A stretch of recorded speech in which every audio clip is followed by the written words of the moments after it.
So what I wanted to create in my life at first was my dream of going to film school. And I got into one of the best film schools in the country.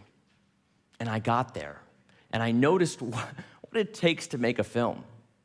And I very quickly realized I didn't want to be a film major. Have you ever had that where you work so hard for something you want and you get it, and then you realize you didn't want it? And the thing I really realized was that I didn't want to make movies as much as I wanted my life to be a movie. Right? I wanted to go on great adventures. I want to get the girl. I want huge arcs of character transformations. I want to save the world. And I did a lot of that. I changed not just jobs, but careers every 3 years. With these arcs, my mentor actually taught me that if you go work for another company, you have 3 years there max. Because the first year you spend learning about everything, the second year you spend kicking ass, and the third year you do the really cool shit that gets you fired. So if you're working for somebody else, it should really last, 3 years, according to my mentor at least. But I don't know. I'm all about creating cultures where you create environments that are so supportive, like at Zappos, where we had a life coach on staff that makes you want to stay there. In fact, at Zappos, we actually intentionally moved from San Francisco Bay Area to Las Vegas, a place that's up 24 hours, that's weird, that where we could actually create a culture there. And Vision has really done that with Mind Valley, is to create an environment. So here's the other thing I realized about my true intentions with movies, is that I not only wanted my life to be a movie, I want movies to be real. I want them to be real. And so I decided to take my favorite movie and see if I could make it real. So this, of course, is the famous scene in The Matrix where he's given the choice between the blue pill to stay in his current world or the red pill to wake up to the truth. So I thought, what if it's real? What if we could make it real? And I thought, where is the environment, right? What's the best environment you can think of to test if the red pill might be real? Anybody want to guess? A-Fest? Not a bad one. Yeah, I tried this one. Burning Man.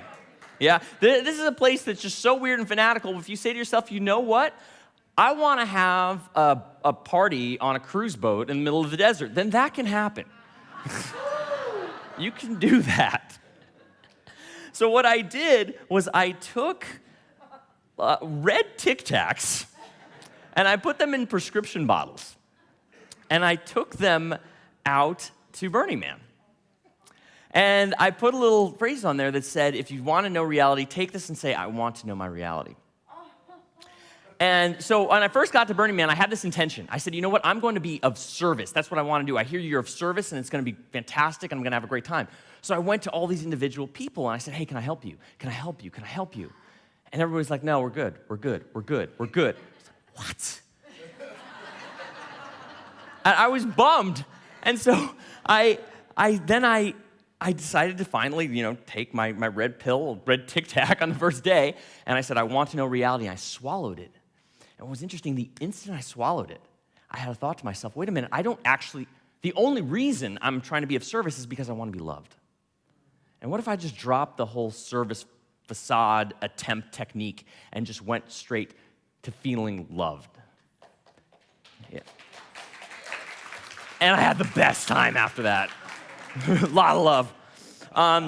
And I went up to people and I said, do you want to take the red pill? And people started having their own little awakening experiences.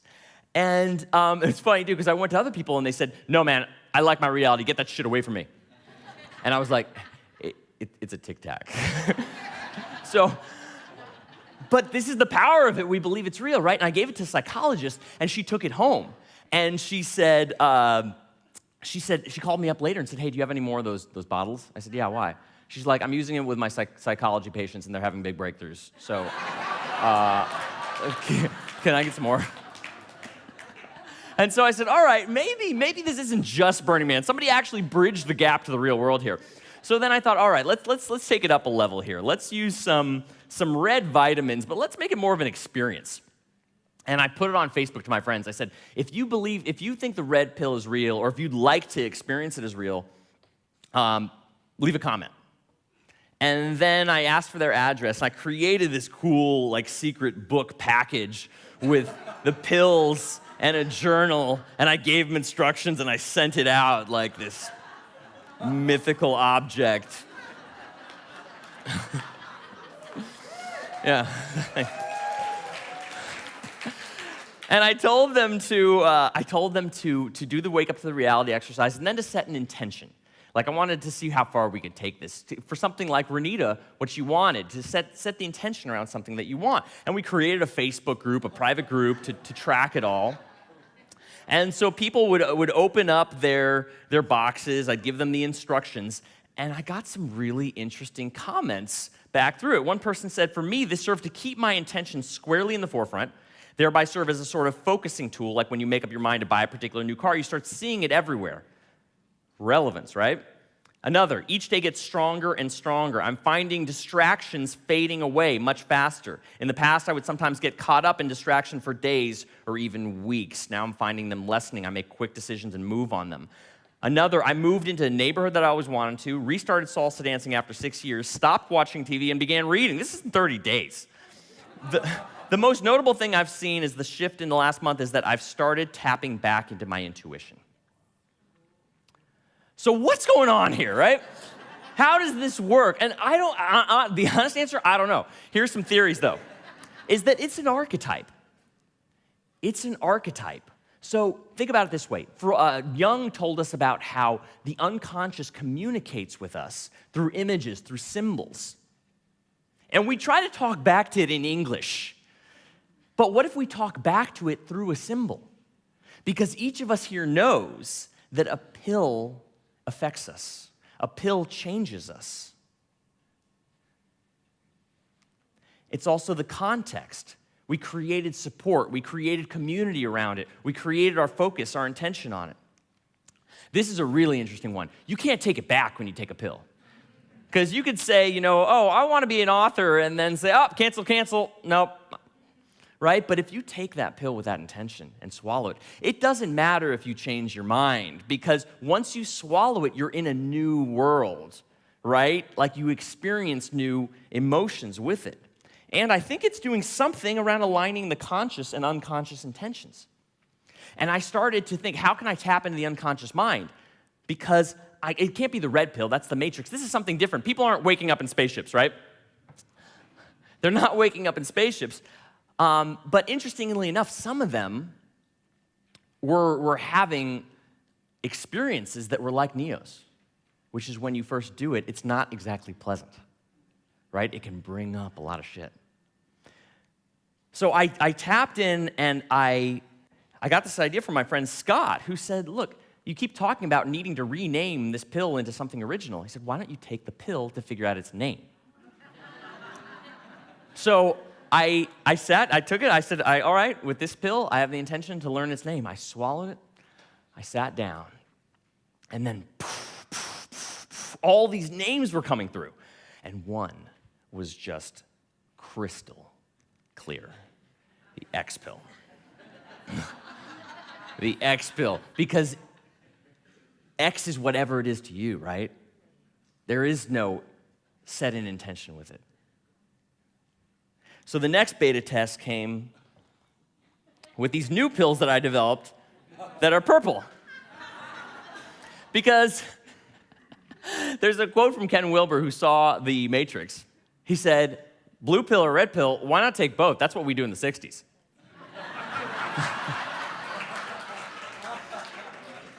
So, and I thought, what happens when you take blue and red together? It makes purple. So what if you could wake up and you could stay in this world at the same time? How cool would that shit be, right?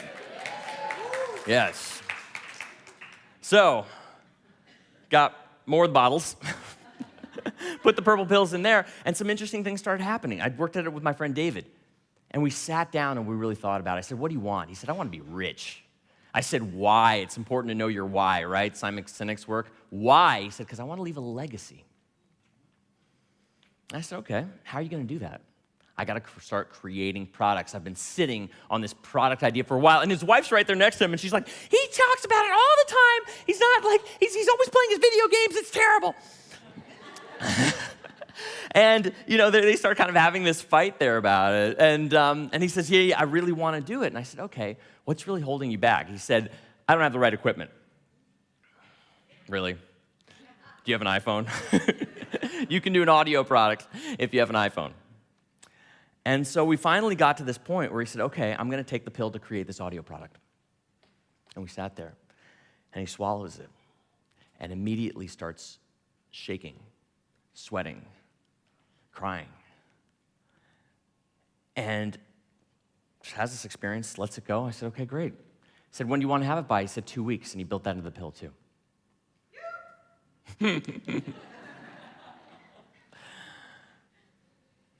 And by the way, just because it's on my mind, I hope that women's voice wasn't offensive. Like, if that was, I'm sorry, I didn't mean that. She didn't sound like that. Anyway. So I call him up later about it. I said, hey, did you get it done in 2 weeks like you said?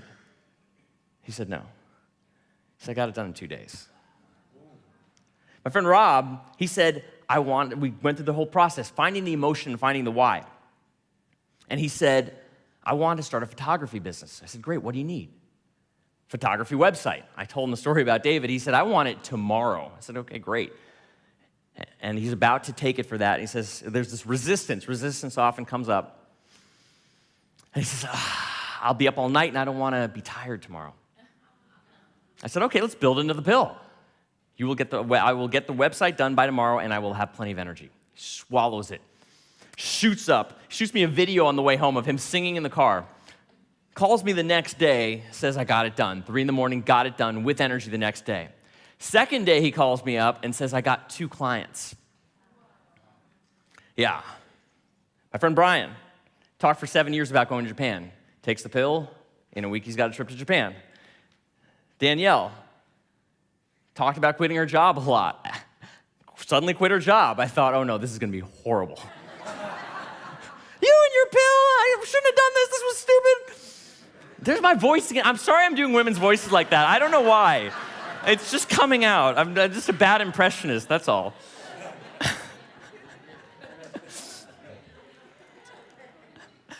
And my friend Holly, this is really fascinating. So we took it together on New Year's Eve, and she said, I will find the love of my life, and she takes it. All this energy and panic comes up around it, all this stuff that she starts processing. And what's interesting is she very soon after forgets about it and just starts doing the 2 things I told you about before, cleaning and cleaning and cleaning, and then doing all the things she had to do that she didn't want to do, creating that space, right? 2 months later, meets the man of her dreams. They're engaged. They're going to be married later this year. And here's where it gets really weird. Right after that happened, she pulled out this artwork that she did with her kids that she said was this like psychic kids class. They would somehow be communicating in this bizarre way. She's kind of psychic herself. And she pulls out this drawing that a kid presented her before all this happens. It says love potion misspelled on one side, and there's a purple pill right next to it. Bizarre, right?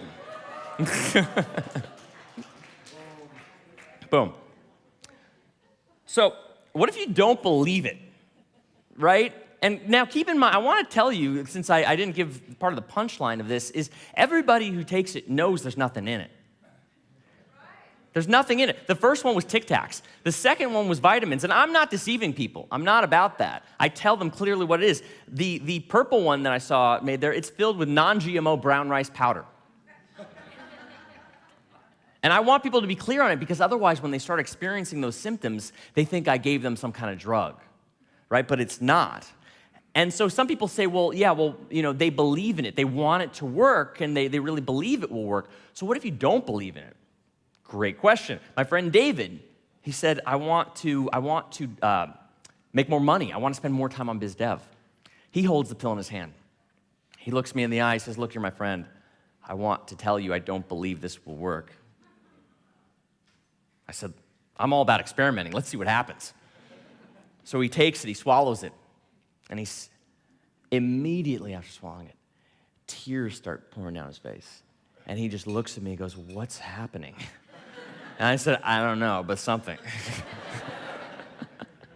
And he didn't actually get those things done, but I think part of the pill, the X pill, the experience is about realizing what comes up. You know, Robbe, who I mentioned before, the photography business, do you know 2 weeks after that, he told me, it was 2 or 4 weeks, he had a bunch of clients, he got it done. I checked in with him about it. He said, yeah, I've closed the business, and I've sold all my camera gear. I said, are you kidding? He said, yeah, I've been thinking about it for so long, for so many years. When I finally did it, like me with film school, I realized it's not what I actually wanted. I realized what I do actually want. So next came this.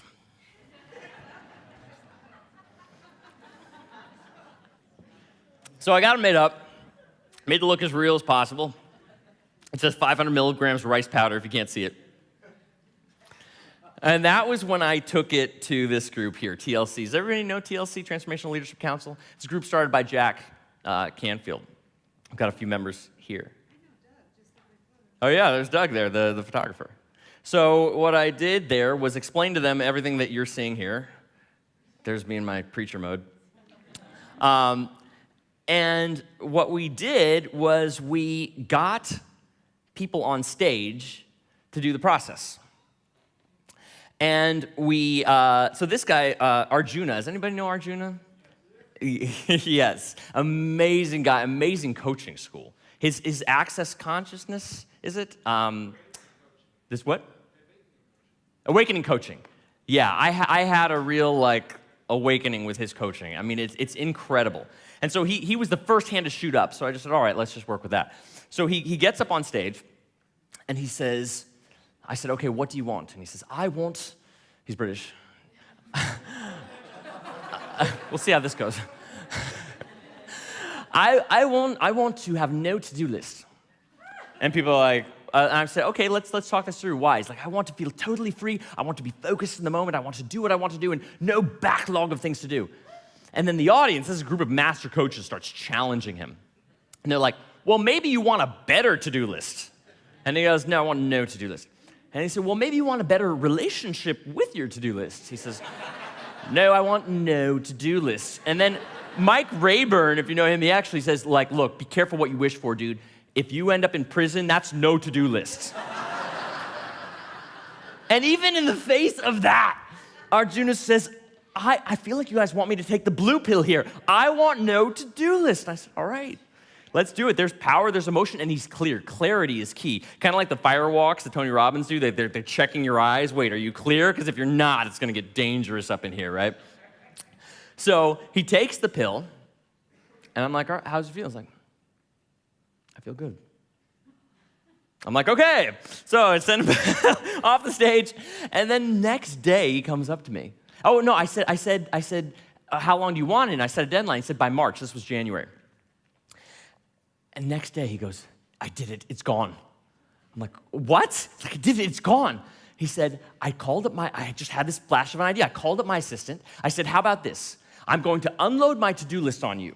And you're going to put calendar items only on that day of what I need to do. I will simply follow the calendar items. I will see no backlog. And so either you do it or you'll put it on my calendar for that day. Her response was, I've been waiting months for you to do this. But he had that awakening, that realization. Jack Canfield, author Chicken Soup for the Soul. We did the experience, and he set the intention. He said, I want to clean my desk. I want to have this the cleanest desk ever. We said, why? Because then I'll have the mental wherewithal to get my books done. And I'll have everything organized. I said, we got him with some coaches, and they said, why? You know, that powerful question, such a powerful procedure. Take anything in your life and say, why, right? Why? Because I want to get books done. Why do you want to get books done? And we kept following that process, and he realized in a very vulnerable way, and I asked him about sharing this. He said it's okay, that he realized that at the bottom of that, he just wants to be loved, like my experience at Burning Man. That if I have more books, I'll help more people, and thus I'll be even more and more loved, right? So he set the intention of, essentially, I'm enough. I am loved, right? And I'm going to get my desk clean, because he wanted that too. He took it, and I've never seen a reaction like this. We've got some of it on video. I won't play it now, but he came up to me stumbling. He said, "Oh my God, I feel like I'm on drugs." He said, "I feel so high right now. I feel so good." I checked with him 3 days later. He said it hasn't stopped. He said out of everything he's done, it's one of the most powerful things that he's ever experienced it. And what's interesting too is I presented this to a second audience, and I found that there was even value to people without taking the pill, because that's the idea of the symbol, the metaphor, what's also known as a boundary object. If you look up boundary object on Wikipedia, it's really fascinating. It's the idea of something is symbolic that we all agree we know what it means, but it has different meanings to different people. So it's amazing how many times, like I just showed it to a friend recently, he didn't even take the pill, we just talked about it, and he said, "I've been thinking so hard about what I would take this pill for that it's made me rethink so many things in my life." And the only other audience that I've done it for so far, another transformational group, one guy stormed out of the room and said, "These people are I can't believe they're buying this bullshit. What is this, like rice in a pill?" And he gets in the bathroom and he goes, this will never work. And those words suddenly resonated in his head. And he goes, "Oh my God, that's what I'm saying about my marriage right now. And all those people believe things will work, and I'm the only one in the bathroom believing things don't work." And tears coming down his face. And he said, like, he just had the realization through that, just all of a sudden, through this transformational experience, that his wife's the most beautiful, wonderful person he knows.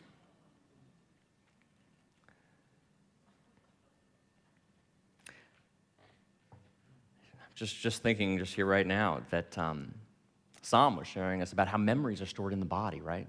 JJ was sharing that food, the things we put in our body, are information that gives us instructions. So what if biohacking, our unconscious mind, is actually an act that merges the body and the mind, where we consciously program the intention that we put into our body?